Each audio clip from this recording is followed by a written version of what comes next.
So thank you for joining Sanctuary Sessions. It's 1:02, so is everybody good for starting, or do you want to wait?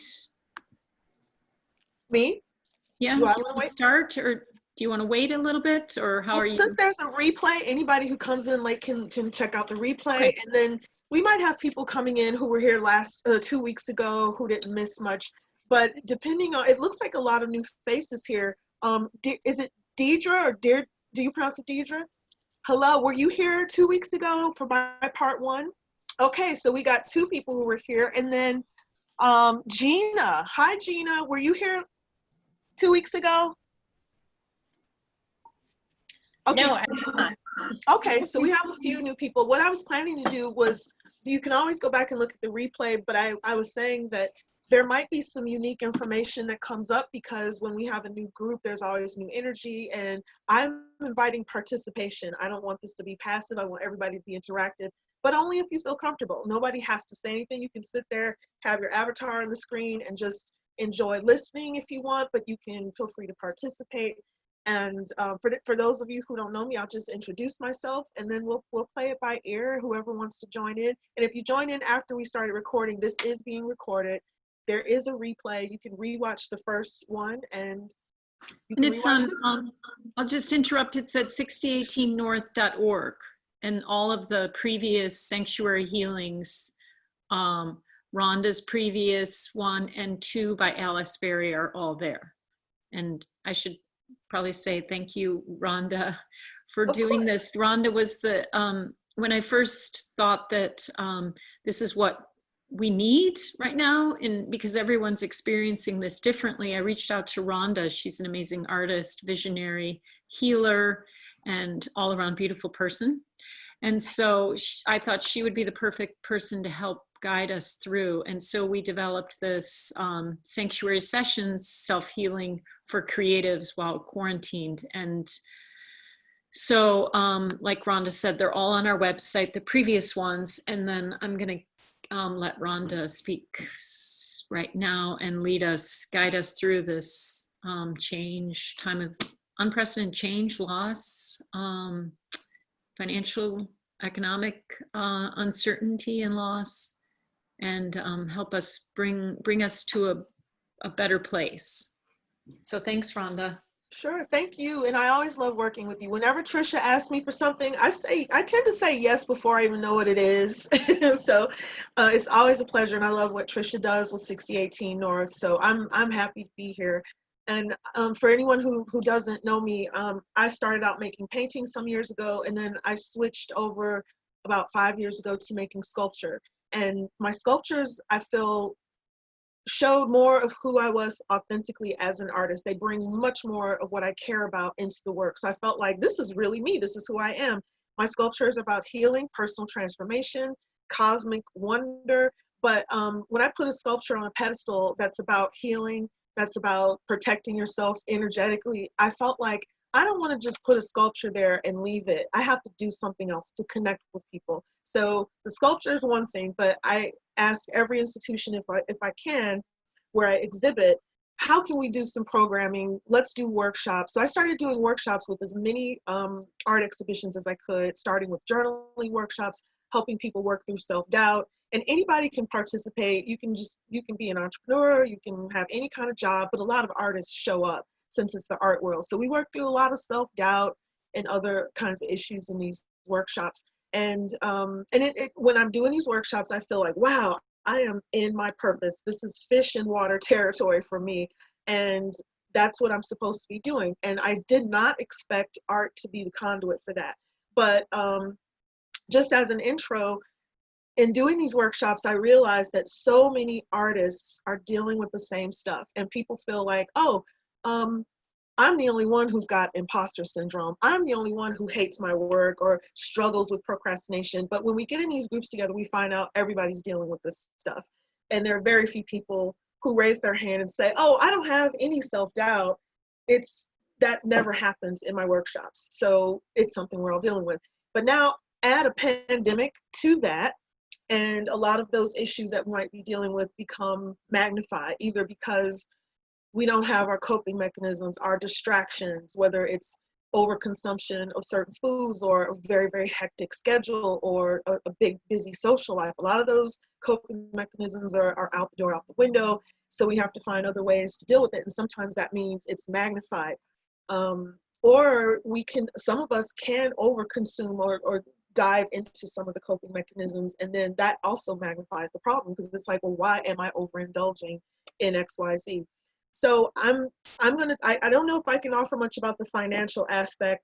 However, I'm here to talk about the emotional, mental, psychological, and the energy aspect of dealing with this stuff as artists. So what happens when our self-doubt is added to all the anxiety about what's going on? How do we center and ground ourselves? Those are some things I'd like to talk about.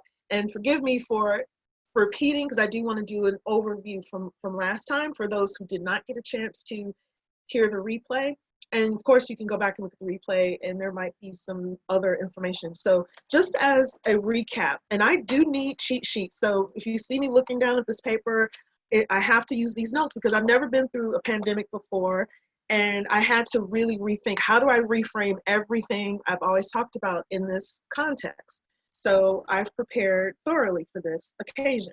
So one of the first things I talked about is, how do we get equilibrium? How do we get balance when we might be dealing with fear, anxiety, loss and grief, trauma, disconnection, isolation, or being overcrowded if we're living with multiple people and we can't get away?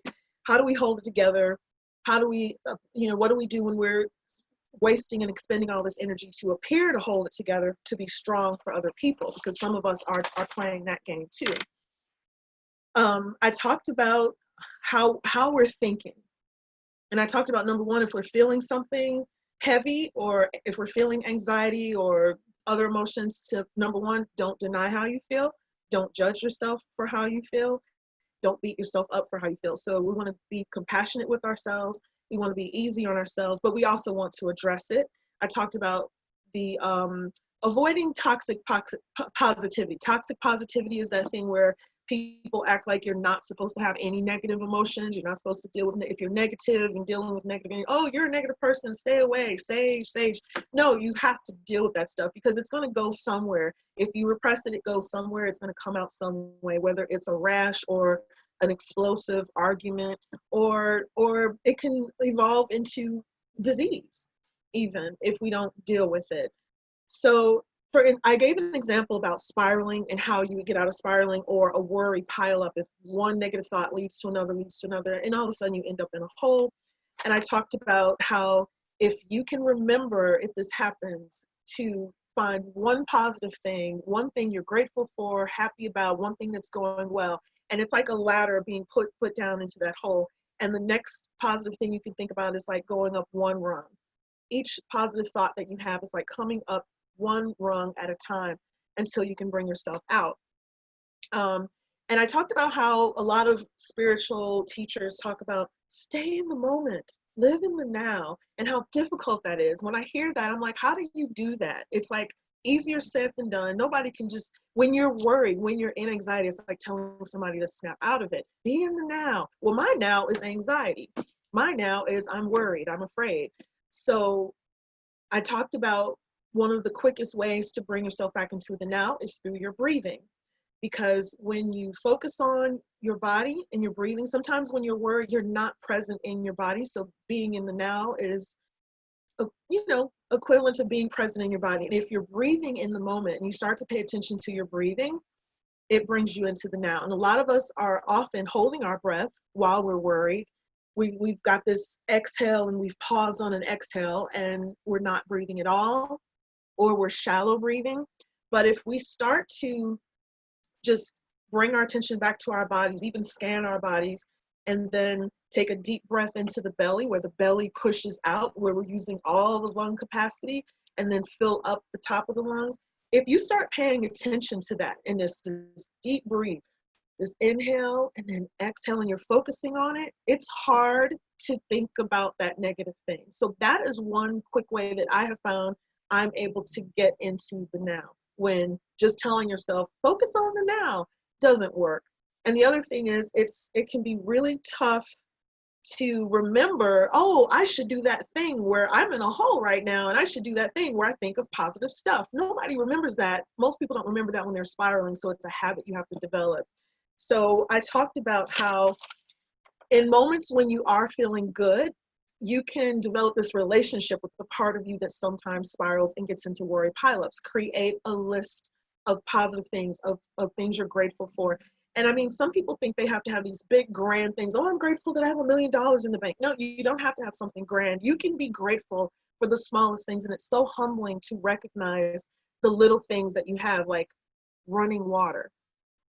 When I turn on my faucet, I don't know, I must have had a lot of past lives in places where that predated plumbing, because I've been my whole life, so I marvel at running indoor plumbing. It's like, wow, how do they even have this? I'm so grateful for it. And every day when I run some water, I'm like, oh, I'm grateful for this running water. I'm grateful that I have electricity. And you think about Flint, Michigan, there are plenty of people who do not have quality water. There are plenty of people, and it's not like, oh, I'm glad I have it and those people don't. It's not about comparing, but it's about just recognizing even the smallest things that we take for granted. So when you're in a good mood and you make that list, don't forget about the little things that you can put on the list. And you can even put things on the list that you feel good about in terms of yourself. Like if you're in that hole because of self-doubt, when you're feeling good, remember things that you can celebrate about yourself and make your list of all these things. And then the challenge is, if you've got that list, or if you've got a gratitude journal that you can go to,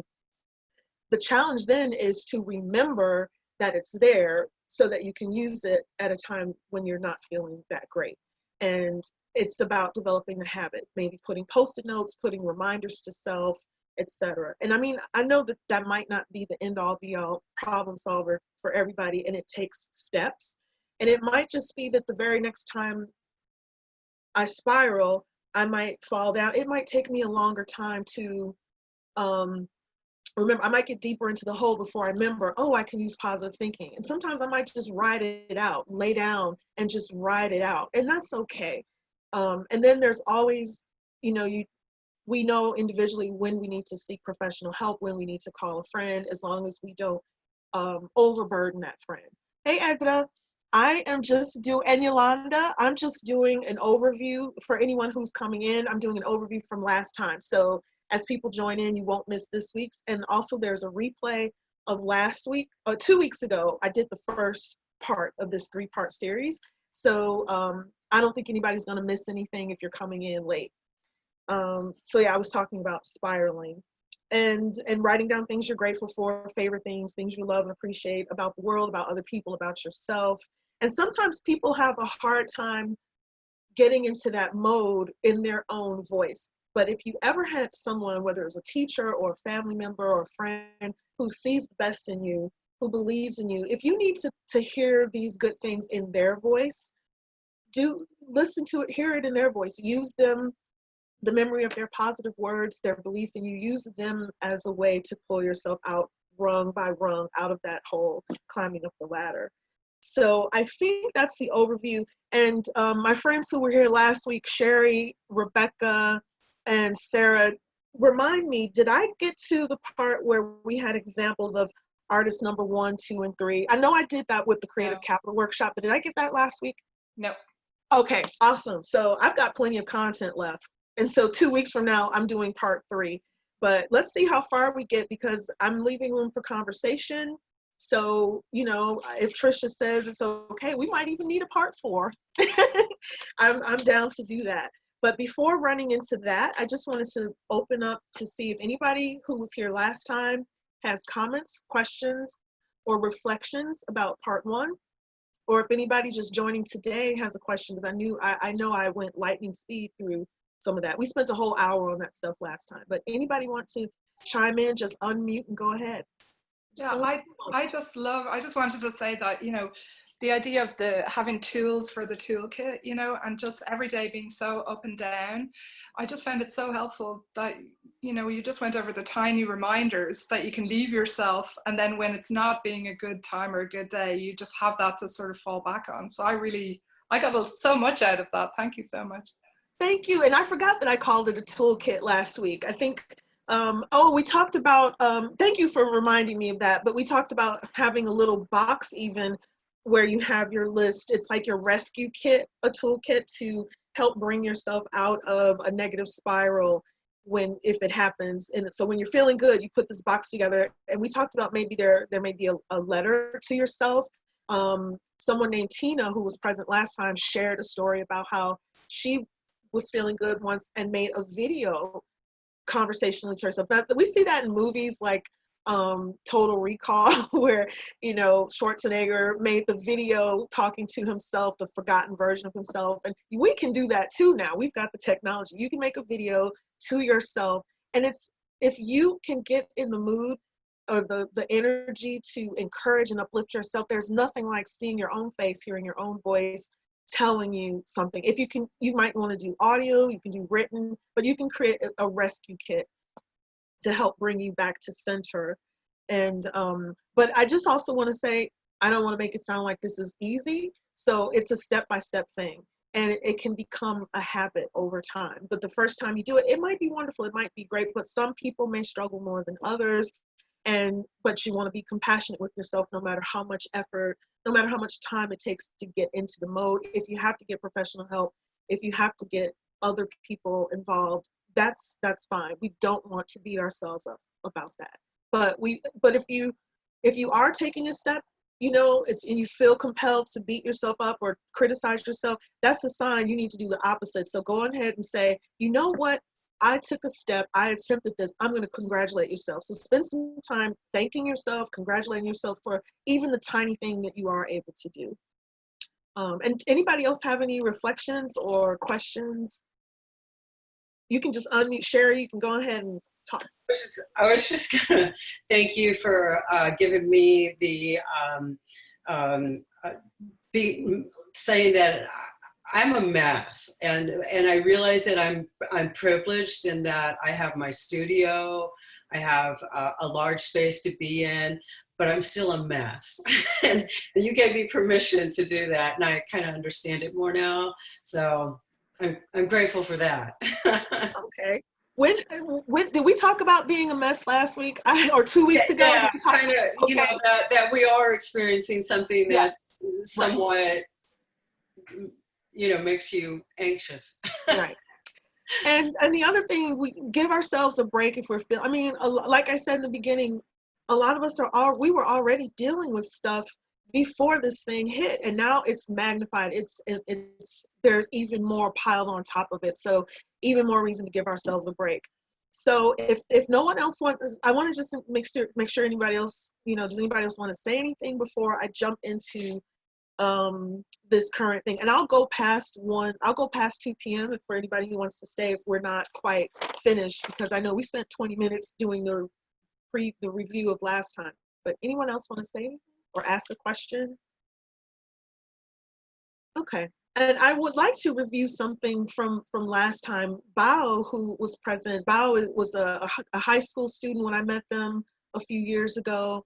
And I was so happy to see Bao present. And Bao asked this question, how do you frame what this time period means, or what's the overall meaning of this time?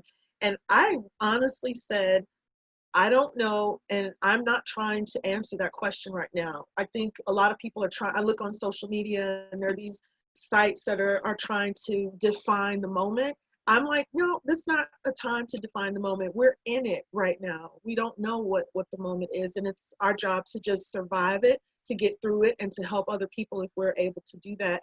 And I'm not interested in looking at the big people like, oh, it's the Great Awakening. And when I see people storming Capitol with AK-47s, I don't know how much of an awakening. I don't know. And it's okay to not know. A lot of us need to get more comfortable with the unknown. And that's one of the biggest issues some of us have, is that we feel like we need this certainty. Whether it's our art careers, am I going to be famous? Am I going to make it? People need to know the future, and getting comfortable and cozying up with uncertainty and the unknown is one of the best things we can do for ourselves. But at the same time, I am envisioning a positive outcome. I'm not catastrophizing, if that's the way you say, is that how you say that word?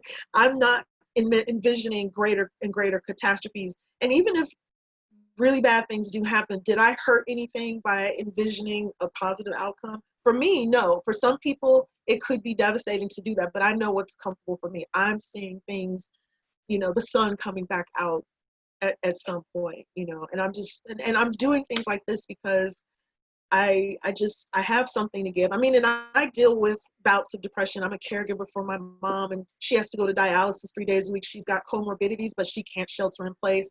And I'm helping my sister get through it. But so I'm dealing with stuff too. And as I deal with it, I'm like, okay, I got over this.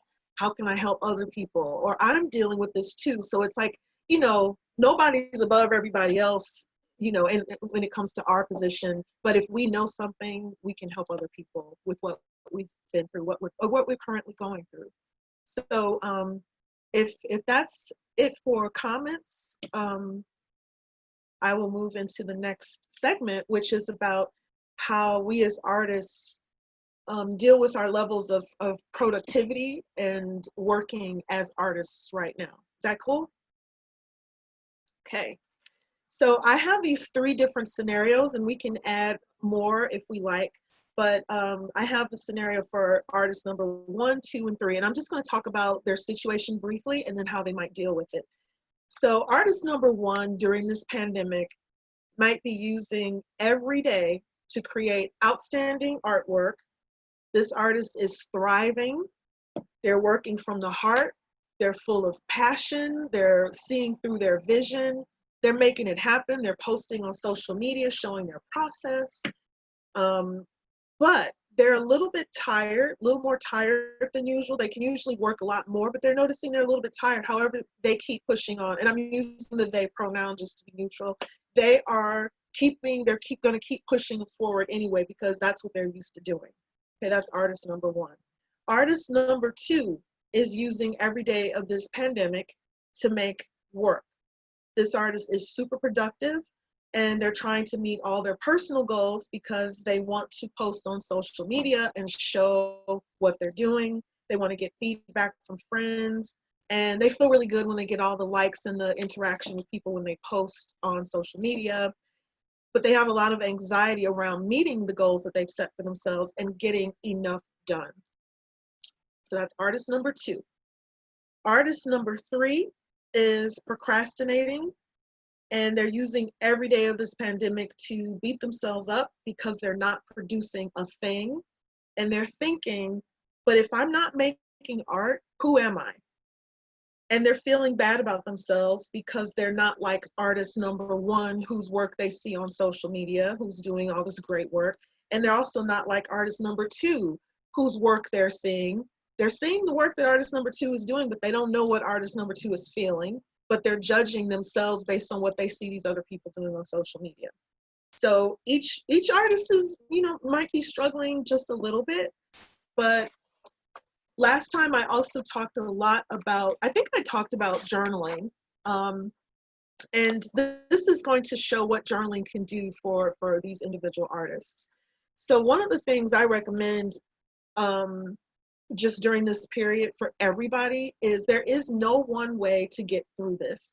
And some people on social media right away when we went into the sheltering in place, there were people online talking about, if you don't write that novel, if you don't produce your life's work, if you are not productive during this time, then you were never really a great artist. If you can't get out of procrastination now, then you never had the discipline. If you can't blah, blah.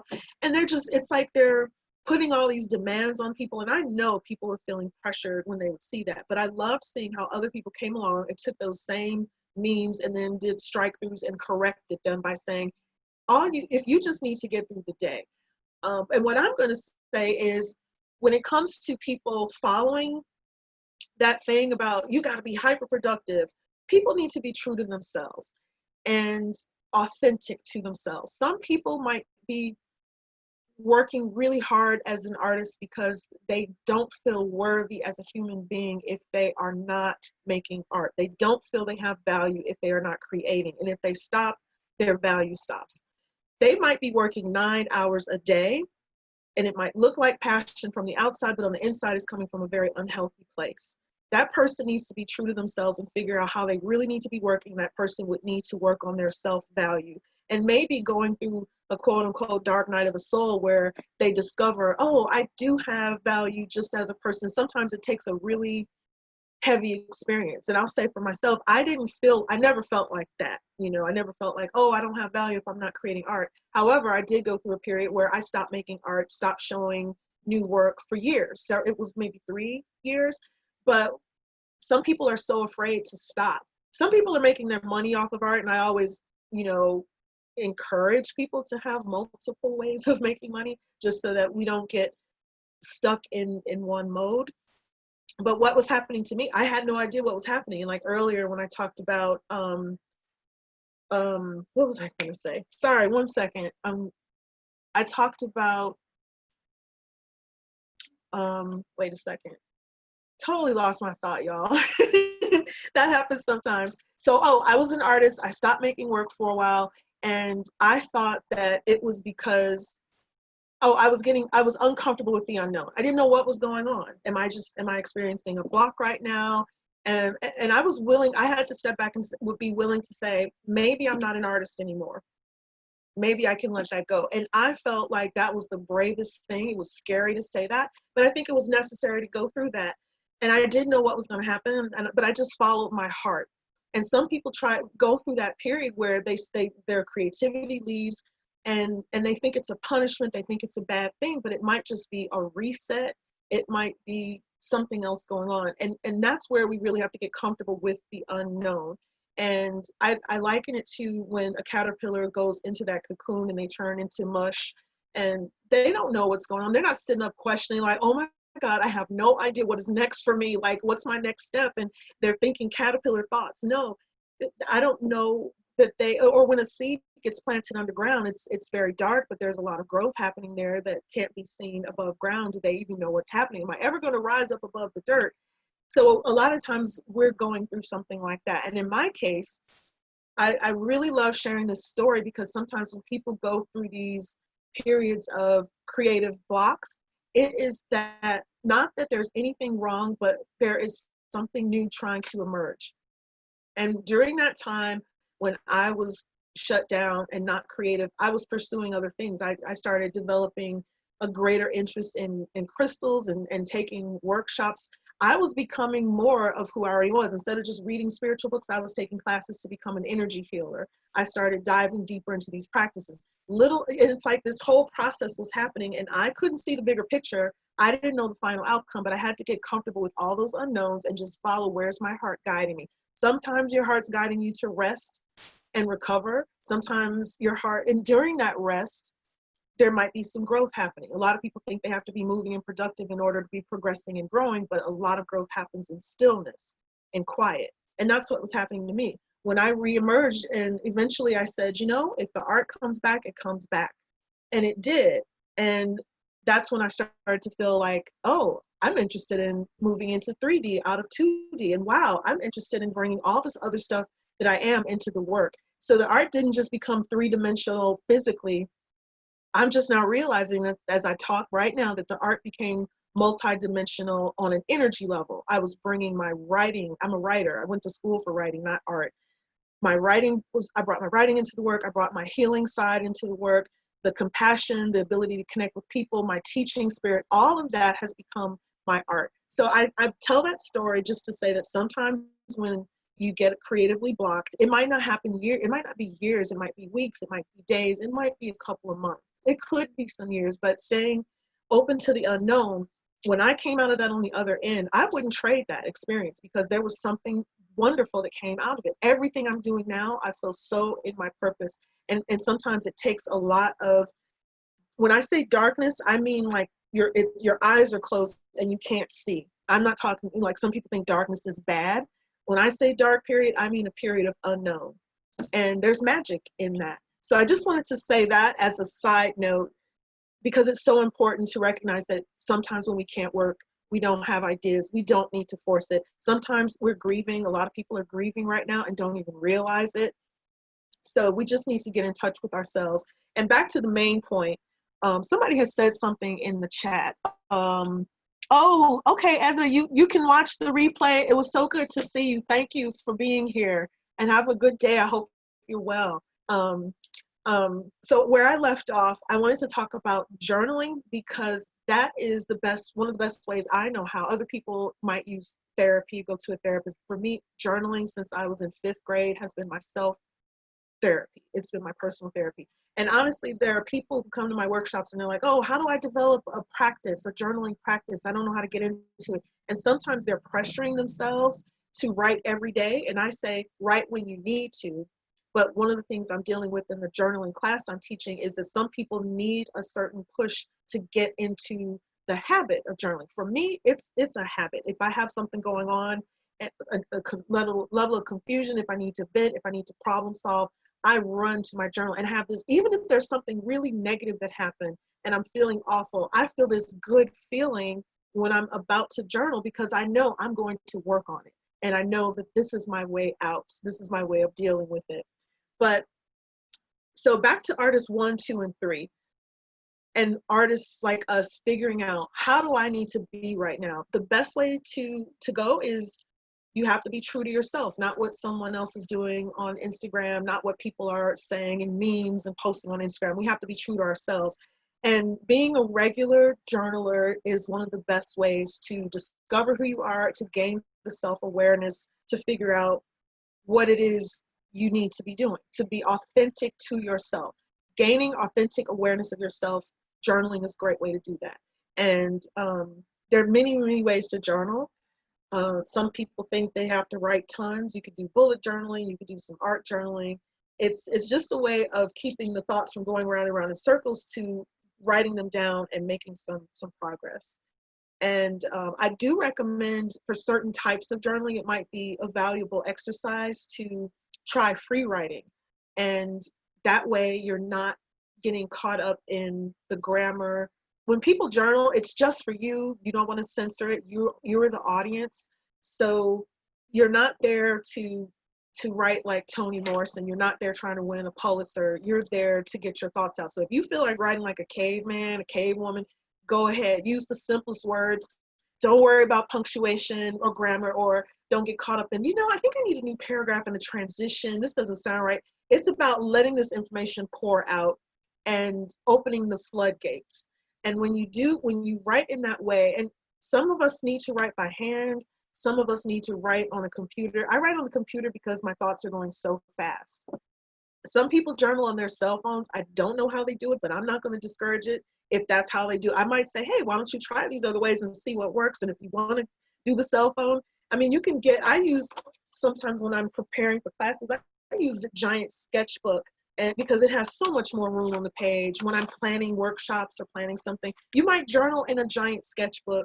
You might put a bunch of those giant Post-it notes on the wall if you want to really move your hand, because journaling is not just moving your thoughts, it's moving energy. So when you need to vent, you'll notice that energy is moving through you as you get the words out. So it's not just the words getting out, it's the energy. You almost feel like you ran a couple of blocks after journaling. It's like, I got that out. It feels like a big exhale in a way.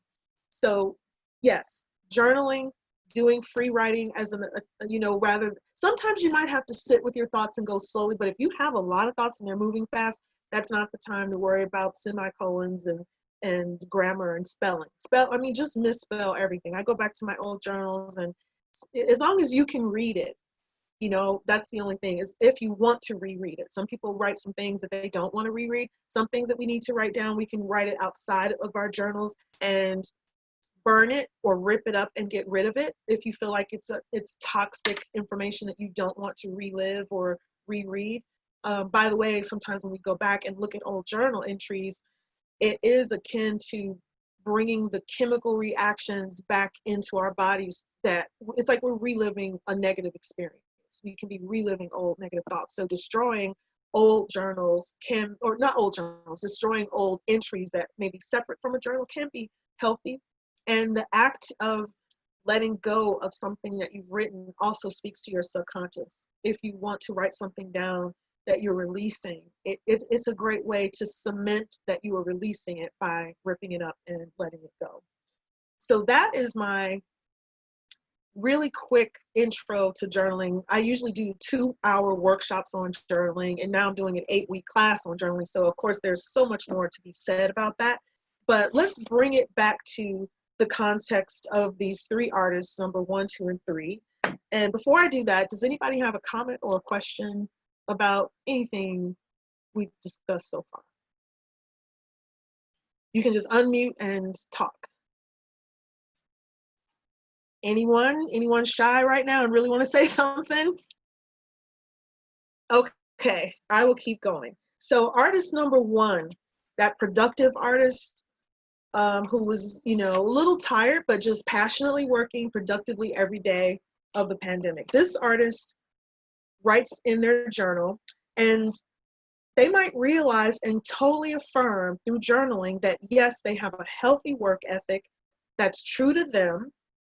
But then they start asking themselves about the fatigue in their journaling. And sometimes just by bringing up a question to yourself, if you don't know the answer to something and you start discussing the problem and figuring it out and writing about how the problem feels, sometimes through free writing, as you write about what's wrong and the questions you have about what it means, answers start to come through. That's the thing about free writing that I forgot to mention, that when the floodgates open and you free yourself of the left brain stuff, the logic and the figuring it out, it lets information flow down from your higher self, if you will, or your subconscious. Answers start to, that your body knows, we have answers in us.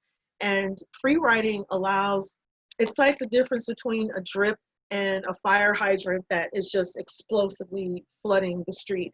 It lets information come out. And sometimes you will write your way into your own answers. And this is what artist number 1 did. They started asking questions about the fatigue they were feeling, how they've been more tired than usual, and they realized that they've been carrying a lot of extra emotional weight and this heavy energy of the unknowns and the anxiety beneath the surface because of everything going on in the world. So even though this person has this healthy work ethic that's true to them, and they keep working just like they did before the pandemic, or maybe even using more time because they don't have to go teach their professor job, they decide as a result of that discovery, they decide to take more breaks during the day, to rest more, to slow down, and to say that my health and well-being is more important than feeling accomplished, and I can afford to conserve more energy. So that's the result with this artist. They realize that they're more tired, they're fatigued because they're carrying this extra emotional weight. And that's something that realistically someone can discover through journaling. Any comments, questions there? Okay, so artist number 2 discovers through journaling that they have tied their identity way too tightly to their art career, and that they're pushing too hard to meet goals that don't really matter to them. They've been making artwork that's aimed at getting outside approval, and then they've ended up losing sight of whether they even like their own work because they're caught up in other people validating it and not even taking the time to say, is this really the work that I authentically want to be doing right now? And that question it easily surfaces because they're starting to feel the burden of what's going on is making them so tired that they're like, wow, why am I even doing this work? Why am I even making this art? And then the struggle to get it online, to compete, etc.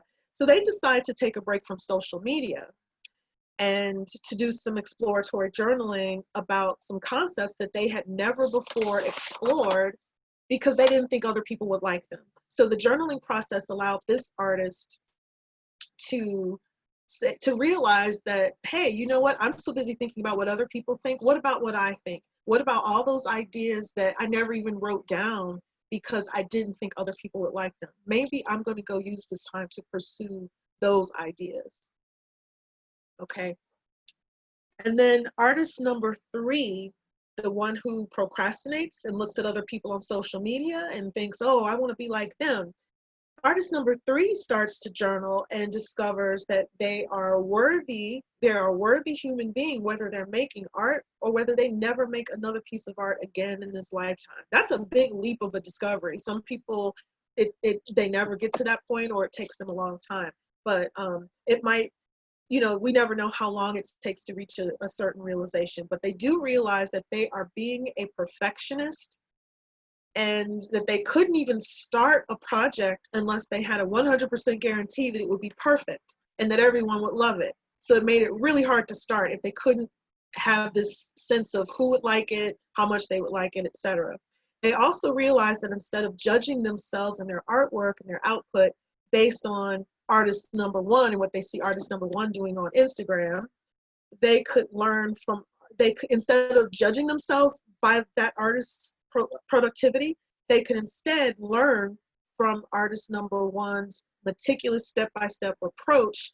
And remember I mentioned that artist number one was posting works in progress, so you could see the progress. And artist number three decides, you know what, instead of judging myself for how much work this person is doing, I'm going to take a lesson, take a page from their playbook, and just say, you know what, that artist wasn't held back from starting. That artist started, and I could see the process. They don't have to worry about perfection. So they learned something from the person rather than judging themselves based on what they saw this other person doing, which also tells us that when artist number one is putting their work on social media, it's helping people. So when some people think artists shouldn't be posting online, or why are you somebody might think, oh, you're showing off, why are you doing this? It might be inspiring to someone else when you show the process, etc. And there are people out there who are going to be jealous, and they might not ever deal with it. They might have envy and jealousy that they're not personally dealing with, but we can't stop what we're doing just because there are haters out there. You know, they can't win. So the other thing that artist number three, the procrastinator, gains from looking at other artists' work on social media is that they start to become more comfortable with uncertain outcomes in their work. They start to become more comfortable with the idea, I don't know exactly how this series is going to turn out, how this approach is going to turn out, but I'm looking at that other artist and looking at the captions as they talk about, I don't know where this is going, but I'm getting more comfortable with uncertain outcomes in my work. So these are all fictional artists that I just made up and dreamed up in my own little imagination. But I did that for the purpose of imagining that people look a certain way on the outside, but you don't know what's happening on the inside. And some of the pressures we put on ourselves might be very unnecessary and hurtful to ourselves. Sometimes we hurt ourselves more than anybody else does. And it doesn't feel like, there are times when we could say something negative in our own heads to ourselves, and we don't feel the pain of it, but it's there doing damage. And then someone else could say the exact same thing, and it would hurt so bad because it's coming from the outside. We're so used to that voice. But once we start to stand back and question that voice and interrogate it and work through it and challenge it and basically put up alternative ways of thinking about ourselves, we can work through that. But the other point I wanted to make is that this imagined list of issues and self-discovery through journaling can happen over any amount of time. So some of us may discover something pretty profound about ourselves in just 15 minutes of journaling. So in my journaling workshops, I often keep the 2-hour ones. I'll often have time for people to do some journaling right there in class. And maybe we'll say 15 minutes of free writing about a goal or a dream that you have. And in every single workshop, people have had breakthroughs. So in just 15 minutes, there are people who have breakthroughs. And sometimes it's the energy of the group being together that magnifies our intention. And sometimes it's just the act of giving yourself the time, even if it's 10 or 15 minutes, to delve into putting a dream down on paper, unencumbered by rules of grammar and writing. And people end up with new ideas, whether it's entrepreneurial, or if I'm working at a college teaching at a college with students, I've had people have breakthroughs where they didn't believe enough in a thesis idea to pursue it. And then they write themselves into believing that it's possible, or believing that their idea is valid, shifting their thought about even needing certain types of validation and going forward with it, and just at least trying it. So 15 minutes can be enough for a breakthrough, but some breakthroughs, some discoveries will happen over the course of hours, over the course of days of developing a habit of journaling regularly, or it can happen over weeks. Everyone is different. And since this is about being compassionate with ourselves, we want to be compassionate with our results and in our process. And I just want to add to the journaling thing, because the question comes up so often in my workshops about people trying to develop a practice. And sometimes people are putting way too much pressure on themselves to journal regularly. And I'll say journal when you feel like it. But for some, I'm noticing that's not enough. Some people really need a way to jumpstart the habit. So your body and your, when you have a habit, you can easily jump into it. You're used to it. How do you create the habit so that you can go days without journaling, but when you really need to, to go do it? And it shouldn't feel like a chore. Some people are making it like a chore. And I'm working on some encouraging ways to get people to journal. And I think one of those ways might be to set up a space that feels like a reward, to set yourself up with your favorite things, your favorite candle, create the environment to help yourself get used to journaling. Maybe setting a specific time to do it every day. And maybe, a lot of people are these perfectionists where it has to be perfect. And perfect means I have to have 3 hours to journal. I have to have 1 full hour. Even if you give yourself 10 minutes, that's enough to start. But if you have to get your perfect cup of tea, your nice incense, unless you have a cat, according to Sarah, cats shouldn't be around incense, or coffee, or put your plant, create a setting, a special table, and put a time to it so that you get a really good feeling, a warm and fuzzy good feeling when you think about journaling. And some people might think that's weird if you have something negative to write about and you get this warm and fuzzy feeling, but I honestly have to say, even if something negative happens, the fact that I know, I've got my journal, I'm going to run to my journal like a best friend. And it's about developing a relationship with yourself, deepening your relationship with yourself. When you feel good about it, even though something bad's going on, when you get a good feeling because you're about to turn to your journal to deal with it, to process it, that's self-love. When you start to feel good about dealing with stuff, and when you trust yourself enough to say that I'm going to give myself this time, or even if you're just documenting your life, like captain's log, that's what you're saying to yourself, my life is worthy of documenting. So journaling is not just for problem solving. It can just be, this is my life is worth keeping track of.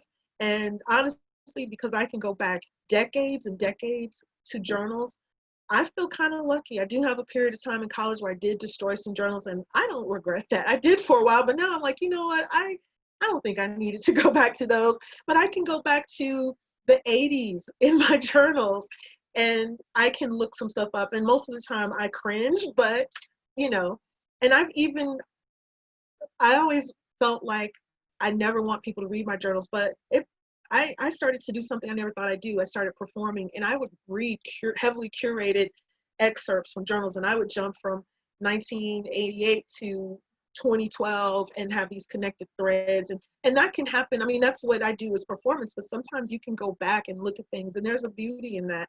And I can have gratitude to myself for thinking that I was worthy of writing my stuff down. That's not what I was thinking, to be honest. It was like, as a kid, I just wanted to write things down. And I have this record. I can go back to when I was 12 and read about a vacation with my parents in Wisconsin, or I can go back to 2 weeks ago when I had an argument with a certain person. I can go back to 2 years ago and say, wow, there's a pattern there. This person has been under my skin. I'm thinking this is new. This has been happening. So you can do a lot of self-discovery if you can go back in time. And the most important thing I think that you can get out of a journal is, a lot of us are looking at our lives, and our lives are like this close to our faces, so we can't see what's going on, which means we can't see our progress, but we're making progress. When you look at today, all you're seeing is today. But when you look back 3 weeks ago, 3 months ago, you'll be like, wow, I didn't realize how far I've come. So oftentimes a journal is a way of tracking the fact that you are growing. And it could be a way of saying, I thought I was making progress here, but I have the same New Year's resolutions list that I had 10 years ago. Something's got to change. There's all kinds of discoveries that can be made. But again, to just reiterate the point today for talking about journaling as an artist is just to get in touch with, or discover, or reaffirm authentically the kind of artist you are, what you need to do to be authentic to yourself at this time, because it might be completely different from what you used to do before the pandemic. So it's a way of checking in with yourself, showing yourself self-love, and committing to yourself. And again, the takeaways from this whole conversation are, number one, you don't want to compare yourself to others. That's one of the biggies from this. And comparing is like using someone else as a measuring stick, but you can learn from other people. You can be inspired by other people. But that's very different from comparing. And too many people say, well, this person was such and such an age by the time they reached this part of their career. No, we shouldn't do that. Let's not do that to ourselves, because your path is completely different. There are people who know exactly what they want to do when they're 18 years old. They go to college, they major in it, they do it for their lives, they retire, bam. Some of us have much more windy paths, and so there's no way you can compare yourself to someone when, like for me, for instance, how do you go to a guidance counselor and describe what I do and carve out a path? No, you have to stay open to unknowns every day of your life to end up being the kind of people we are as artists. You might know, oh, I'm going to major in art. I didn't even major in art. I was an artist when I was in diapers. I went to school and studied English literature and writing. I freelance wrote for years. I worked in advertising. And I'm like, hey, I still make this art. Why don't I try it professionally? I wouldn't have discovered that in a guidance counselor's office, but through journaling, I journaled a lot about it. And before I made that happen. So many of the changes in my life and the things that I can talk about, journaling helped me get there. But comparing myself to others and saying, this person's doing that and I feel bad because I'm not there. No, everybody has a unique path. Even if you're, what's her name, Carmen Herrera, and she had her first exhibition in her 90s and she's like, what, 105? Nobody wants to wait that long, but that's just an extreme example of how things happen for different people at different points in their lives. So not comparing, not judging ourselves, being compassionate with ourselves, being true to ourselves. And then some people don't know how to be true to themselves because they don't know themselves. So we gain self-awareness through journaling, and then slowing down and resting if our minds and bodies tell us we need rest. We have to listen to ourselves. So those are the key takeaways. And a couple of other journaling points I might want to talk about while we're on the topic is, one, write down your dreams. I can go back years ago and look at dreams. I actually read all my dreams from 2019 because I was looking for prophetic dreams about this pandemic. And I did find a dream where the city was vacant and slowly but surely people started coming out again. And I wrote at the end of this dream, it was like people were reemerging after an apocalypse.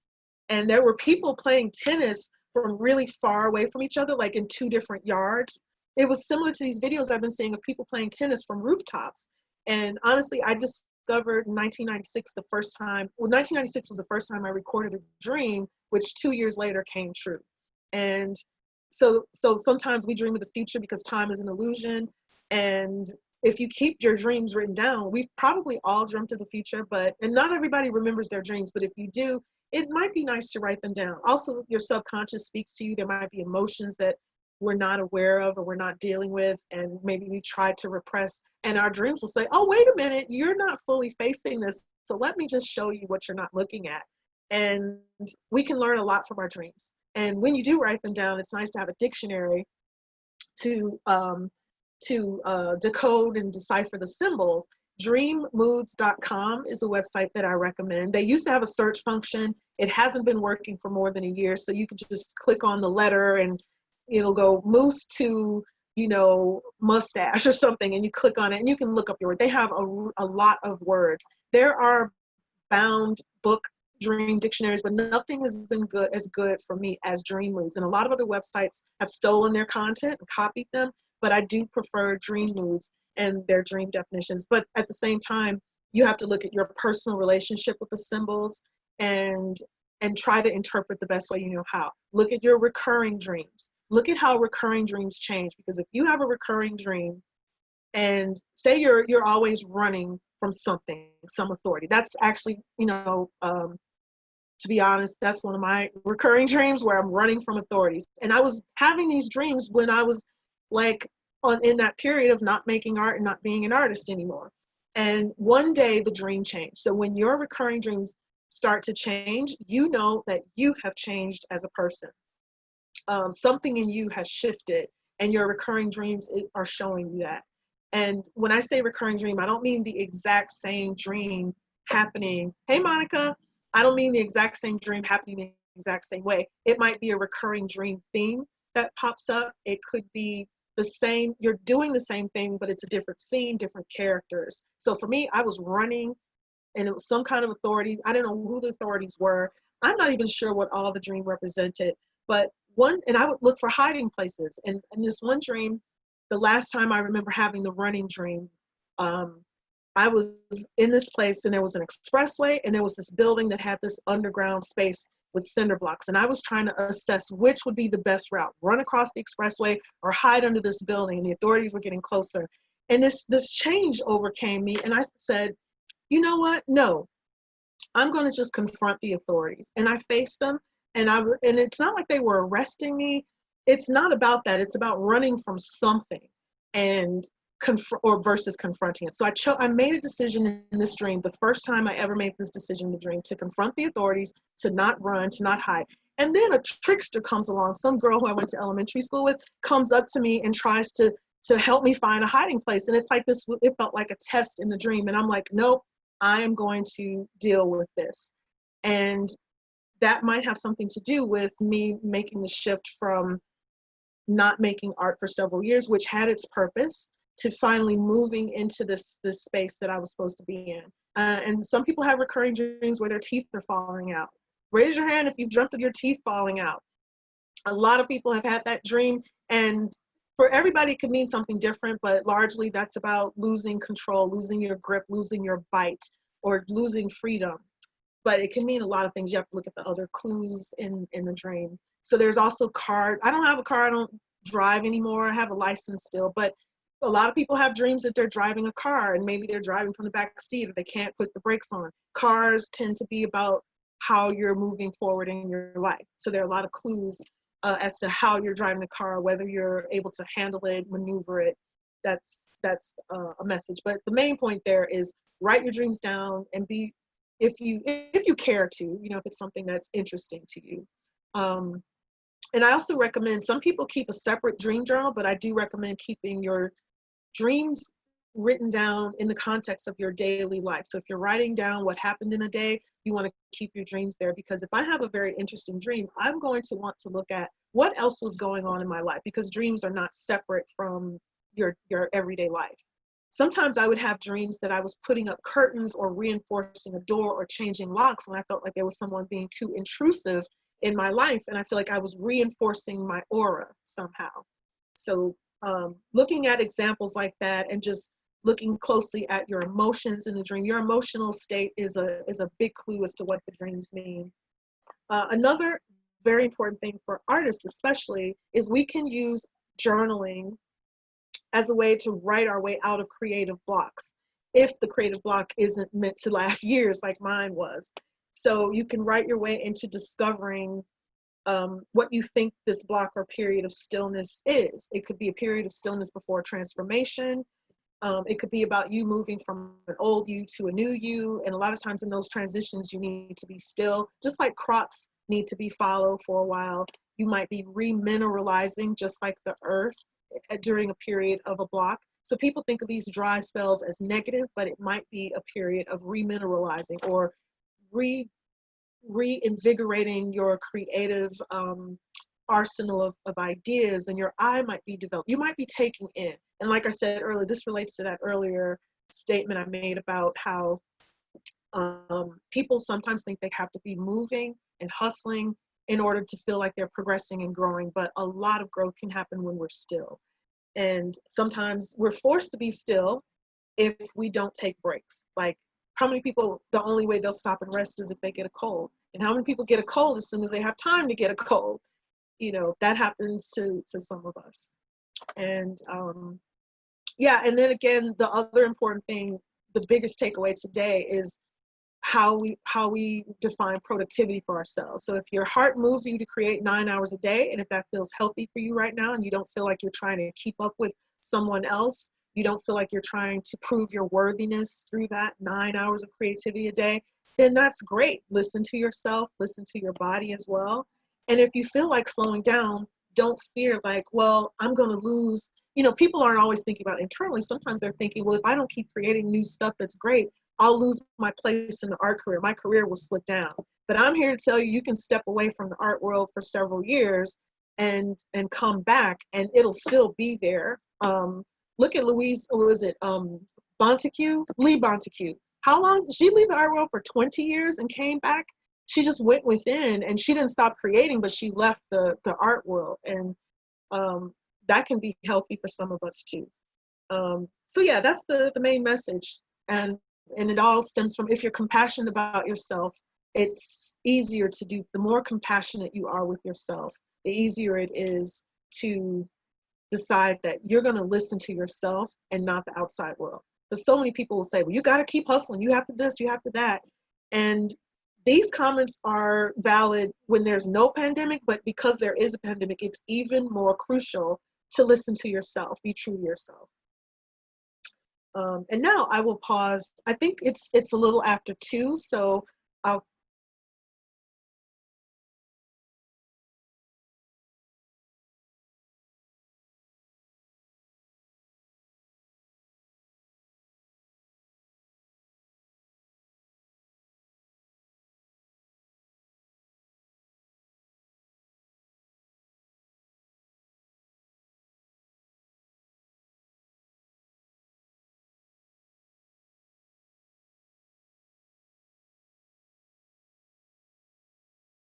Is everybody else still here?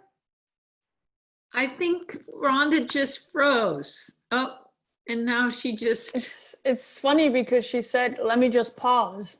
Yeah.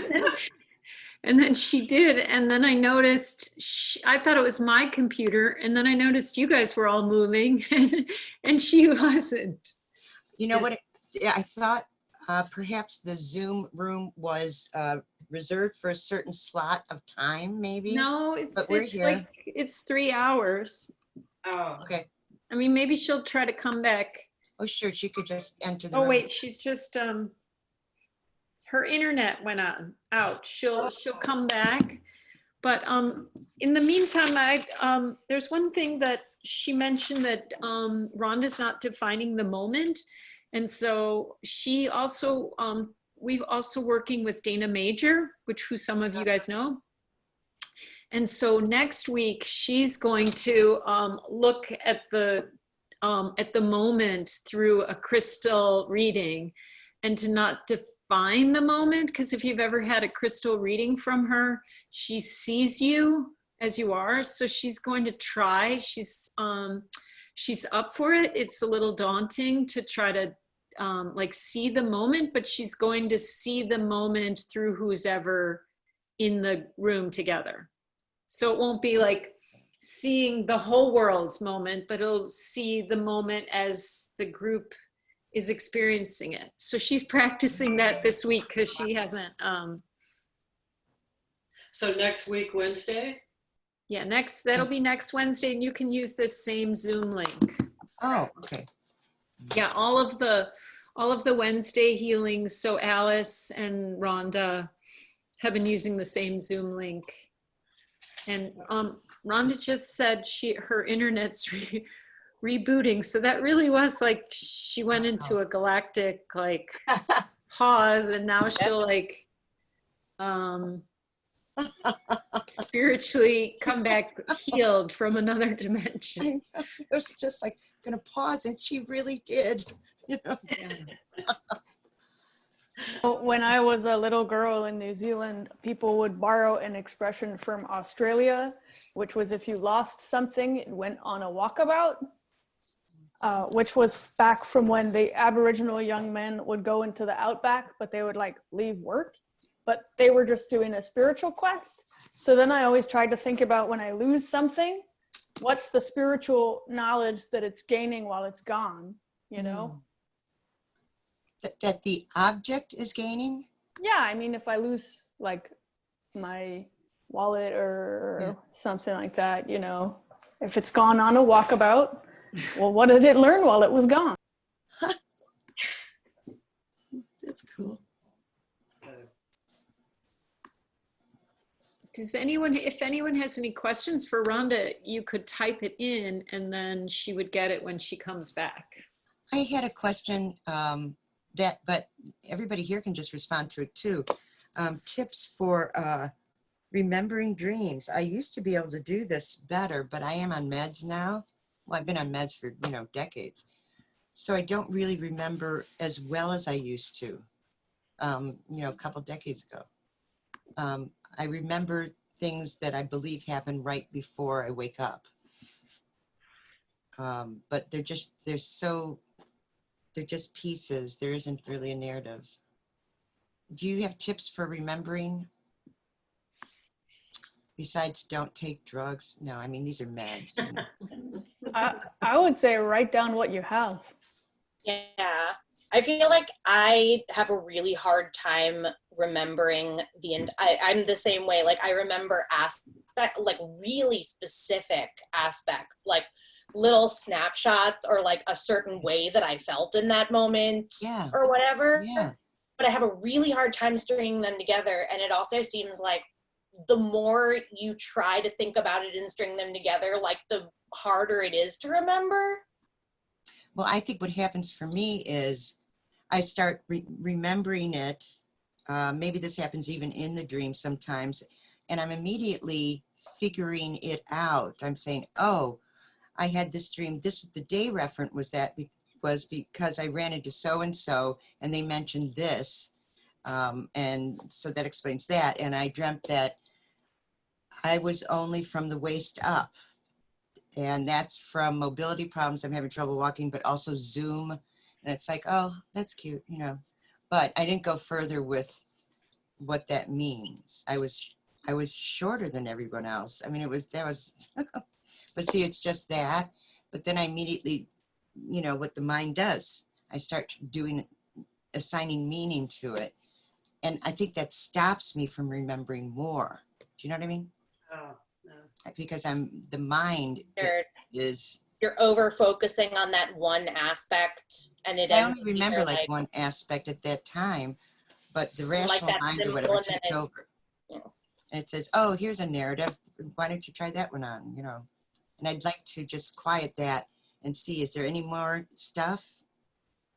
Like when she was talking about recurring dreams. Wow, people stayed. My internet just told me I was so sorry. What did I miss? It was fun. What part of the conversation? I'm so sorry. It's like Comcast, you have the worst timing. Rhonda, so sorry. Rhonda, Rebecca had a really interesting. Yeah. Rebecca, or maybe Rebecca can tell you. Yeah. Which one did you want me to share? About the walkabout. Oh yeah. So, in New Zealand where I grew up, they would often use phrases from Australia.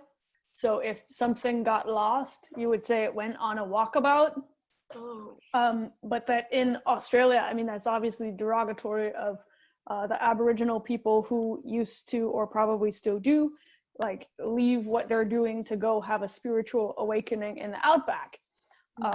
And so when I sort of briefly decolonized the phrase in my mind, then I imagined if I lose my gloves and they've gone on this walkabout, what was the realization that they had while they were gone, Right. Oh, wow, that's cool. In the context of if your creativity leaves or if your art career, right, okay. What else did I miss? I feel so bad. And anybody else? Sal asked about dreams. Oh, Sarah. That's Sarah. I should have changed. I changed my name someplace else. It's Sarah, but Sal is good. Just about tips for remembering dreams.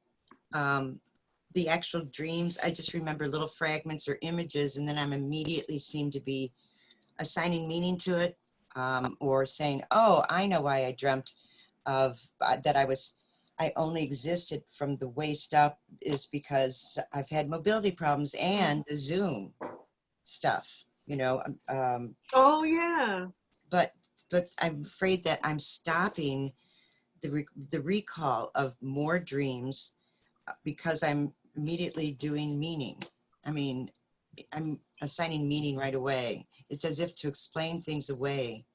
I don't know, but even though the waist up image is disturbing, that's, you know, so it's like, oh no, I'll just normalize this or something. But how do you remember stuff better? I take meds, so maybe that's a problem. Well, But you sound like you are remembering dreams, and sometimes I always say, if, you know, that I struggle with dreams that I forget. Some days I don't remember anything, but I know I had a very active dream life, and I'm like, well, if I was meant to remember it, I would remember it. But sometimes, for people who don't remember enough to create a dream, some kind of dream journal where they have a dream every few weeks at least, I would say if you start writing down whatever you remember, it's almost like, you know, when little kids act up and their parents say, oh, don't pay them any attention, they keep acting up. The more attention you put on something, the stronger it gets. So if you pay attention to the little bit that you remember, even if you remember a color or a voice or one little thing, make sure you write it down. And in my journal, I put the words dream in all caps just to know that I'm separating this section. Even if I remember one tiny detail, I will put all caps dream. This is all I remember. Everything's vague. And sometimes just going into the space of writing about a dream starts to recall, the memories do start to come back. You write one thing, another memory. And another thing, if you keep a notebook in your bed, there are dreams that I remember when I wake up at 3 a.m. or sometimes I don't go to bed till 4, but if I remember the dream at 5 or 6 a.m., I'll lay there, and sometimes if my mind really wants me, my consciousness really needs me to remember this dream because it's important, my mind won't let me go back to sleep until I commit each detail to memory. So that happens to me sometimes. So really important dreams, that's how I believe they stay with me, because my consciousness forces me to remember. But then if you want to remember just for fun, some of the dreams that you most likely forget, if you wake up at 5 a.m., you remember a dream, go back to sleep, wake up at 9, 10, or noon, whatever, and that dream is gone. You don't even remember that you forgot a dream.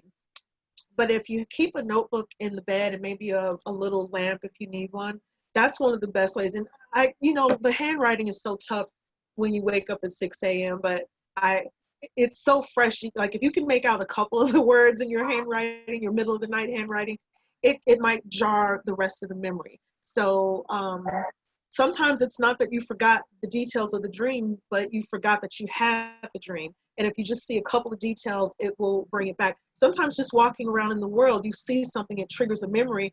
And how many people think, did I dream that or did it really happen? There are a lot of things that we mix up, some of us, the dream world. That happens to me so much. Mm-hmm. I had a long season of having these like really stressful dreams about school. And so I would have to ask people, it's like, did that really happen? Yeah.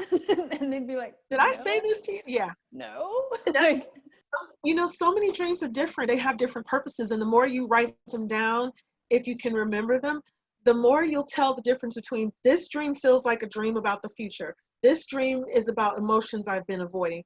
This dream is a recurring theme that's come up a bunch of times, and it's trying to tell me about this repetitive pattern in my consciousness. Another dream might be a visitation from someone on the other side, a dead loved one. And in those dreams, there are telltale signs. They tend not to talk. You feel a strong amount of emotion. Sometimes, there's so many different interdimensional things that could be happening with our consciousness. I don't pretend to understand all of it. You might have a lucid dream. You might be going to a school on the other side. The possibilities are endless, and everybody's different soul might have the experience in a different way. But back to how do you remember? This might sound really, really weird, and it might not work for everybody, and it might not work every time. But a lot of times when we forget a dream while we'll wake up from a dream, and it's almost like it dissolves as we wake up, and we're moving from one world to another when we're dreaming. And as sometimes you might be in a space of forgetting that this life is your real life. Like there was a time, I read this when I perform, there's this dream, this moment. It wasn't a dream, but there are times when I've awakened and I'm in between worlds and I don't really know which life is real and which one isn't. However, there are times when you wake up and you turn over, you change position in the bed, and you're trying to remember a dream, sometimes getting back into the position you were sleeping in while you had the dream, it's almost like you left the dream on the pillow. And it's poetic, but it might work too. It sounds like this beautiful thought, a beautiful idea, like, oh, you left the dream on the pillow, return to that position, and maybe you'll recover the dream memory. That has happened for me too, because getting back into the position, and it might not be literally that, oh, the dream is on the pillow, but moving back into the position when you last had that thought, it's like that body memory of that moment can help you. Oh, Sherry had to run. It can help you get back into the memory. There might be a very practical, non-woo-woo metaphysical explanation for why that happens. So when you first wake up and you have a dream, getting into the habit of remembering your dreams and deeming your dreams important is a way to remember, oh, let me bring a notebook to bed. All these habits of putting a notebook next to you with a pen, writing a dream down if you wake up, if it seems really important, and remembering to get back into the position as soon as you wake up, or stay in the position as soon as you wake up. And basically what I feel like I'm doing is I'm bringing over, like Freddy Krueger, Nightmare on Elm Street, how they would bring things from the dream into reality. They discovered they could do that. I feel like sometimes when I'm in between, I'm still in that twilight mood between the dream world and the waking world. I don't say real because they're both real. I feel like I'm bringing the memory and I'm committing. It's like I'm carrying over, okay, this happened, and I'm committing it to my conscious memory. This happened, I'm committing details. And then when I wake up and I'm fine, I don't really keep a notebook in the bed anymore, because I practice that. And then by the time I get to the journal, I remember most of it because I kind of moved it from that dream world into this world.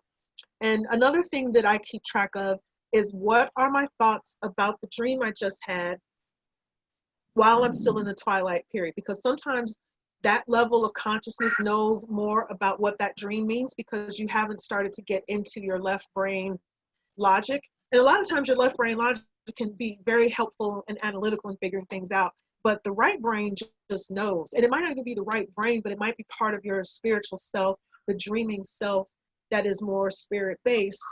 If you don't mind me getting into that territory, that part of you is still awake and thinking. And so I remember the first thoughts that I have about a dream when I wake up, and I record those. And I might say, there are times when I would dream of something and I would say, this felt like the future. This doesn't feel like something that happened in the past. And I'll remember that and write it down. And then I've gone back and read stuff that I wrote 5 years ago, and I'll see, wow, that happened. I wonder how I knew it was the future. And that's when I began to trust that twilight mindset, because it was right. I can go back and look at old journal entries, and I know that thought, that this dream felt like the future, that thought came to me when I was in between sleep and wakefulness. And because that dream came true 5 years later, I trust that mind. I trust that waking mind. And just to give you an example of the kinds of things that come true in the future, when I was still living with my parents during grad school, I had a dream that I lived in this apartment, and I wrote it down. But the feeling, I have dreams that I hardly ever dream that I live in the space I live in now. I dream about my childhood home more than anything, or my grandparents' house, or I live in these weird apartments or houses that just my mind made up, created, or it's some other dimension, who knows. But in those dreams, it's nothing special. I just live there. I don't pay attention to it. But in this particular dream in 1996, I was like, oh my God, this was my crib. I live here. And it felt, that was the point of the dream. And I had this is how long ago it was. I had a fax machine, because that's how I would receive some of my freelance writing assignments, through faxes. The fax machine was in a particular corner of the dream. And I had the fax machine in real life at my parents' house, but in the dream, it was in my apartment in this particular space. Well, some years went by, and come to find out, I decided for the first time to reread that journal. And here I was sitting in the very apartment that I wrote about 2 years prior. It wasn't my first apartment, because that one sucked and the landlords were awful, but this was my second one. I'm still in Hyde Park, but I was living in Hyde Park near Regent's Park. And I even dreamt of the drive up outside of Regent's Park. the fax machine in the dream was in the same place that it was in that apartment where I put it 2 years later. Yeah, it was just the enthusiastic feeling and excitement that this was my place. I didn't own it, I was renting. But that is the first time I discovered that I had the potential to dream of the future. And there was another part in another dream in that book. It was a little less clear and convincing that it was real, but I dreamt that I was working at a place and I sat next to a brick wall. It was mostly men working there. And I dreamt that I was working on something called a bandit camp, which that's not a real word. And then I figured that dream was about one of the most significant, that was the last full-time job I had, one of the most significant jobs that I've had, because I learned a ton. It was a small company. I'm just coming out of grad school, not very much experience, but yet the owners let me do stuff that you would need 10 years experience to do. They let me run international PR campaigns. I became an account executive with no experience. I ran focus groups by learning how to do it nobody was using Google back then, but Yahoo. I looked up how to do a focus group. No client could tell how new I was, but they trusted me. And I did stuff. So it was a very pivotal job for me. And I left there in 2002, but I sat next to a brick wall, and it was a graphic design firm with a bunch of guys, web designers. I dreamt of that job. And the bandit camp, that word, I believe it was my consciousness mishearing the word branding campaign, because I worked on branding campaigns. So two of the first examples in which I believe I dreamt of the future, but I wouldn't know that if I hadn't written those dreams down, number one. And number two, if I hadn't gone back and reread the dream journals. And sometimes a dream can take years to come true. I think if that's a really significant life experience. And then sometimes a dream can come true. Like I might be having a telepathic conversation with someone, or I dream 2 days before something happens. Like I mentioned, I'm a caregiver for my mom. Well, she ended up having a traumatic medical emergency in summer of 2018. The week that it happened, I had a dream. I dreamt of the aftermath of the experience, and I knew for several days, I'm like, what did that dream mean? Oh my God, I got to figure out what that, I knew that dream meant something. It was just so powerful. And then a couple of days later, my mom had this traumatic health crisis, and we had to have the fire department break her door down. And then bit by bit, the dream started coming true. And that's how I knew, oh, I have to put her in the hospital. We can't just, so that dream helped me with an emergency. I also had premonitions about my father's death. He was sick. We knew he was sick, but I thought we might have months. But I had a series of 3 prophetic dreams 2 weeks before he passed. And I had to keep that information to myself so I wouldn't freak out my family. But one by one, I saw each dream come true. And so I had a heads up. And sometimes when you have access to information before it happens, you have to be very compassionate with yourself and other people about what you share, when you share it, etc. So some people don't want, and not everybody's in touch with information about like that, because not everybody can handle it. Not everybody wants access to that information, but I was fortunate. I was, okay with it. I, of course, was like, oh, wow, I hope that this doesn't mean my dad's going to be gone, but I think it means he's going to be dead by January, and he died by November. He was dead November 2nd, and I knew he would be gone before the end of January. Thank you, Yolanda. Bye. But Bye from Hyde Park. Bye, Yolanda. Thank you. And yeah, I also want to say before everybody leaves, thank you for sticking around and not leaving when my internet went out. I was like, oh my God, everybody's going to be gone by the time I get my internet back. So I really appreciate everybody for staying, because if you might not know my heart, but I hate leaving things without closure. I don't like to leave without saying goodbye and seeing if anyone had questions. So Sarah, Sarah's saying bye to everyone who's leaving. But yeah, I could talk about dreams and stuff like that forever, because nobody else wants to talk about it. So I have a backlog of things to say. But I love this talking about dreams. I'm really enjoying it. It's really interesting. One of the books. Thank you. One of the books that I really enjoyed is called "Let Your Body Interpret Your Dreams." Mm. And so he has a few assumptions. One of them is that your dream is bringing you new information, but that you're biased to always see it the way you've always seen it. Mm. And then he kind of takes every dream interpretation approach and applies them all as questions. So is it about your childhood? Is it about your parents? Yeah. Is it about your love life? You know, something like that. That's interesting. And you know, one thing I've noticed from studying my dreams for years is that the answer can be yes to multiple things. And dreams are not one dimensional. In this life, we tend to assign one thing to something like, oh, this means that. But in the dream world, a dream can be telling you with one symbol 5 things. Sometimes I'll say, is it about, like you just said, is it about my childhood? Is it about, and the answer can be yes to all of it.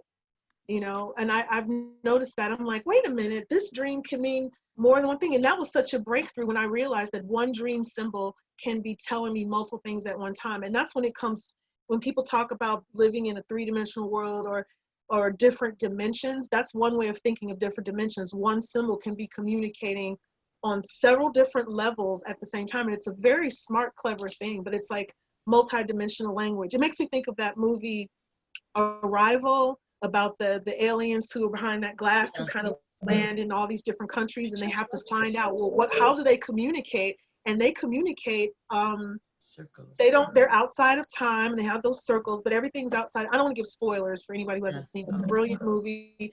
I loved it. Yeah. But it reminds me of that, where it's a different way of communicating.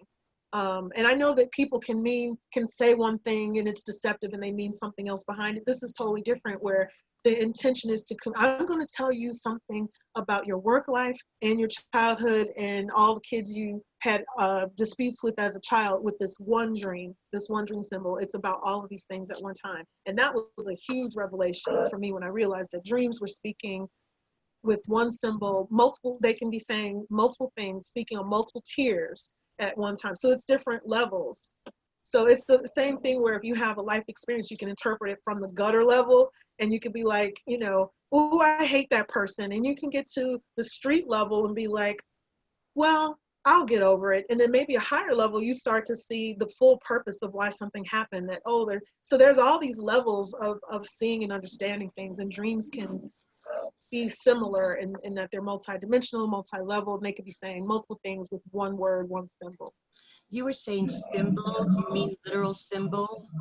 Well, I mean, everything is symbolizing something. So if someone comes along in your dream, maybe a teacher from school or something, or a friend from the past who you're not friends with anymore, and they do something, they're not just showing up randomly. They might represent, sometimes I do believe that there's just some stuff that shows up and it doesn't have to mean anything, or maybe I just haven't figured out the meaning.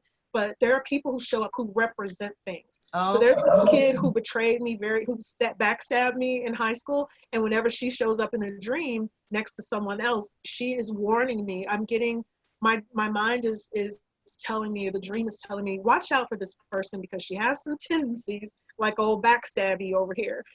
But she always shows up as a warning. And symbols like if you get your wallet stolen in a dream, it could mean, or if you get your purse stolen, it could mean that someone's wasting your time or stealing your time and energy, or it could mean you're having some identity issues if your wallet goes missing. But it also depends on you. Are you always afraid of losing your wallet? So we can look at a dream dictionary, but then we have to look within ourselves. What does this symbol mean to me? Like dreaming about a car for one person, the standard definition might be, okay, this is about how you move forward in your life, your ability to control the car, whether you can't put the brakes on, or whether you're driving too slow, or whether the steering wheel won't move. All of those things represent something about how you move through life. But if you have a specific relationship with cars, like a fear of driving, then you add that to it or replace it. So we always have to look at our emotions. That's another key thing. But Sarah, did I answer your question about symbols? Yeah, you did. Okay. I've noticed that my memory is that someone will show up in a dream, but they didn't do anything. Yeah. Is my memory, but maybe they did, or maybe it, means something else I don't know yet. And it might be hard for someone else. I mean, we have like a collective unconscious, but everybody might have different idiosyncrasies in the language of their own dreams. So I've been asked to interpret dreams for people, but it requires a conversation, and you have to know what's going on in a person's life in order to help them interpret a dream. It should be a thing. It's not like someone could come in and tell you exactly what a dream means without understanding you. And whenever I see people trying to do that, either they're super psychic or they're a little arrogant and thinking that you can interpret someone's dream without knowing, well, what's your relationship to this or that? It has to be a conversation. But so you have to know, and then sometimes you have to know yourself and know your own dream language. How do your dreams communicate with you? And so when you study yourself, it'll become more clear. I dream about cars every time, or I dream about every time I'm taking a new step or moving to a new level in my career. I have that dream where I'm taking a test in school and I'm completely unprepared. When do certain dreams show up? And I made some pretty big leaps in the last few years and did some things that were way outside of my comfort zone. And I would have recurring dreams that not only I didn't have those test dreams. My dreams took it to a whole new level where I was in high school, college, and grad school all at the same time, couldn't afford to pay for all three of them. And it was my last semester in all of them. In order to graduate, I needed to finish these classes. I had been skipping all the most difficult classes. It was too late to drop the classes. It was too late to catch up. And I just felt like everything was a complete mess. I didn't have anywhere to live. I had every problem known to humanity in these dreams. And it would just be the ultimate panic, anxiety dreams. And this was maybe my level of thinking about what new endeavors I was about to jump into. And that recurring dream also changed. I had a dream, and usually I'd feel like everything was hopeless. There was nothing I can do. Everything was wrong, and I was focused on the problem. But then eventually that recurring dream evolved to the point where I remember I was on a bus and I was dreaming that I hadn't been to certain classes, same scenario, but my thought said, I can figure a way through it. That was the shift. That was the shift in that recurring dream. I can work through this. I can work this out. So you have to pay attention to your emotions, and what a lot of people have said, they don't have thoughts in dreams, but our memories of what we're thinking and what we're feeling, those are also key symbols that we need to pay attention to if we want to get a well-rounded understanding of a dream, and then understand how our dreams are working with us. But again, just to reiterate, if you're not remembering the dreams, just if you wake up with a feeling or some bit of, whether it was a flashing red light, write that down. And it's like you set the intention that you're going to write dreams down every day, and you set the space for it. And sometimes the dreams will come to you just because you created a space to record them and you've given some value to them. That's one way to get it going. And there might be some books I definitely have books on how to induce lucid dreams. And for anybody who doesn't know, a lucid dream is when you wake up in a dream and you're still asleep physically, but you're conscious of the fact that you're dreaming. Yeah. And whenever I would consciously be aware of my dreaming, I would be like, oh, I'm going to practice flying. And then I would jump up and start flying. And then I would jump into another dream. So it's like, man, who's blocking me? Who doesn't want me to have fun? And who's putting me into another dream? And like that movie Inception, I also have experience where I'm sleeping in a dream and I wake up into another dream. So I'm learning more weird stuff about my own dreams. And there are things to enhance dreams. I will say, in terms of herbal substances, mugwort, but you got to be careful with mugwort because it could open you up to some stuff you're not ready for. You can use, I have some sticks that I got that were grown in a witch's garden or like an occultist's garden. The first time I had one of those sticks near my bed, I didn't set an intention, and we should always set an intention. And I don't know if that would have made a difference, but I had a dream that was so real that I was awake, and I had been awake for at least 5 minutes, and it was scary, and I was still trying to convince myself that wasn't real. That wasn't real. So it was powerful. I moved those sticks far away from, it looked like a dried bundle of just dried mugwort. But now I have two sticks right near my head, and I don't have anything. There's also mugwort that comes in essential oil, and you might rub some, just try a little bit. There's mugwort tea, there's tinctures. So you can, try a little bit and see what happens, but it could open you up in a way that you don't want to be opened up. So before trying any substance. Oh, and there are also some crystals and stones. Moldavite can be a little tough to get a hold of at this point, but that's a very powerful stone that supposedly came from the impact of a meteorite in the Czech Republic 2.3 or 21 million, some millions of years ago. And they say that over the centuries, people have used moldavite in jewelry, etc. But it's supposedly a powerful stone. And I bought my first piece in Sedona, Arizona. And it was like $32 for a very small piece, like about that big. So and now it's even more expensive because it's illegal to take it out of the Czech Republic. So, but I sleep with like 4 or 5 pieces of moldavite in my pillow. And if you don't work with crystals, you have to cleanse them, either running water and put them out in the sun to charge them. So when my moldavite gets weak and I notice, oh, my dreams are getting a little weak, I'll put them out in the sunlight. And I've only started using moldavite. I bought my first piece in 2009. So I've been dreaming vividly for many years, but I might go weeks. If I look at old journals, I can see days and weeks passing where there's no dream. And I just say, okay, I must be doing something, working on some other level. So that's okay. I just accept it. And then I think, well, nowadays I sleep with the moldavite sometimes, and I'll take it out just to get a break from it. But they say that stone is a stone of spiritual advancement. And if you don't want to advance spiritually and you get moldavite in your life, it's going to take you forward, whether you go willingly or kicking and screaming. That's how they describe this stone. And right when I got moldavite, it was before a big leap. And I think also I got called to Sedona. You know, I just felt this strong pull to the Southwest at that time too. I was overseas a lot, but I just had this strong pull to go Southwest. Sometimes when you feel an urge to travel somewhere, it might have to do with, you know, a soul urge or your path. How's it going, Monica? Hi, I'm sorry I'm so late. No, it's okay. It said 2 p.m., but I didn't see the Eastern time. Oh, okay. Yeah, it was 1 p.m. But you know what? Luckily, there's a replay. I did one 2 weeks ago. I did part 1 2 weeks ago. This is part 2, and next week is part 3. And so you can look at the replay if you want. You can see everything you missed. Yeah. But you're doing good? Yeah. Good to see you. Thank you. I've been, speaking of dreams, only been having nightmares. Oh, no. I think it's all the news, you know? Yeah. Like, oh my God, everyone is dying in every dream that I have.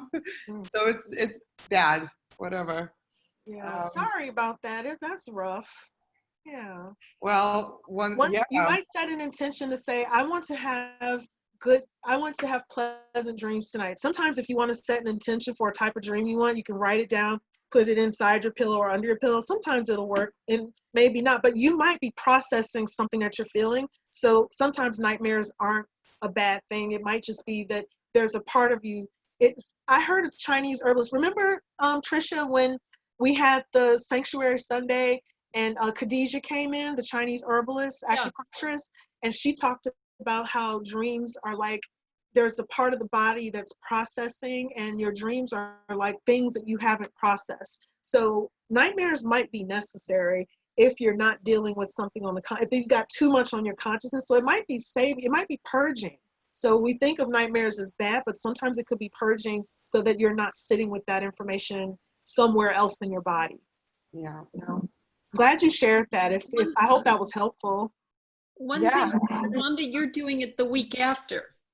Yes, I didn't mention that. So Monica, if you want to come back, May 20th will be the next time. And then my good friend and Trisha's good friend, Dana Major, is doing crystal seeings for the next couple weeks, if you saw that. And Dana is so much fun to work with. So if you want to join in, and that'll also be, she's also doing Wednesdays at 1, right? Wednesday, whatever next Wednesday is. Yes. Okay. Will do. So pretty soon I have to go meet my mom coming back from dialysis. So I need to get my stuff together because I'm probably going to be with her till 2 a.m. She's, you know, she stays up so late. But I'll be seeing Sarah and Rebecca later this week on Friday, right? And Gina, thank you, Gina, for being here. It was nice to meet you. Oh, you know what? If most of you I wanted to just put up my information right quick. I'm going to share screen and put up a little bit of information. Most of you already know how to contact me, but I didn't put that up before for people who are new. Can you all see that? It's still working. Oh, there it is. Okay. There it is. So if you want to email me or join my mail, you can send me a message if you want through there, and then I'll email you back through regular email if you want to connect on Instagram.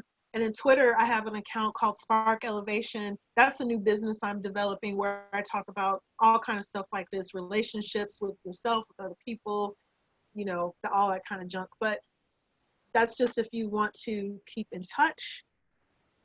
Can I stop sharing now? Sure. Anybody who, okay.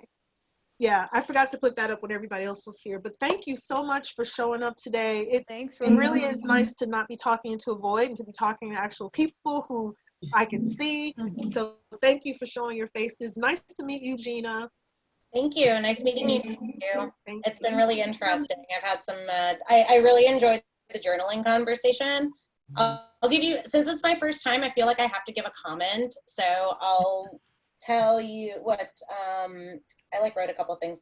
Oh, that's my whole thing, is that I don't really consider myself a journaler, but I take a lot of notes on like pretty much everything. Like, and I actually took a bunch of notes like during this. So I feel like I'm kind of like the journaling version of artist number 2, where like I'm doing a lot of like writing and stuff like that, but you know, it's not like I have like a whole system developed or anything, but I'm just kind of going with the flow and doing what I can. You're a writer. If you take that many notes, you think you use writing also to think. Yeah, Do you want to some journal writing. more? And I've definitely done some writing, and I feel like I feel like I should be doing more writing. So Put this should stuff, yeah. Missy. Do you like, would you like to do more journaling? Is that an intention for you, or are you fine with how you're doing it now? I think so. I like the idea of trying to add a little bit more structure to my journaling. I don't feel like I'm super pressured to do that, but it's something that I'd like to do for myself, you know?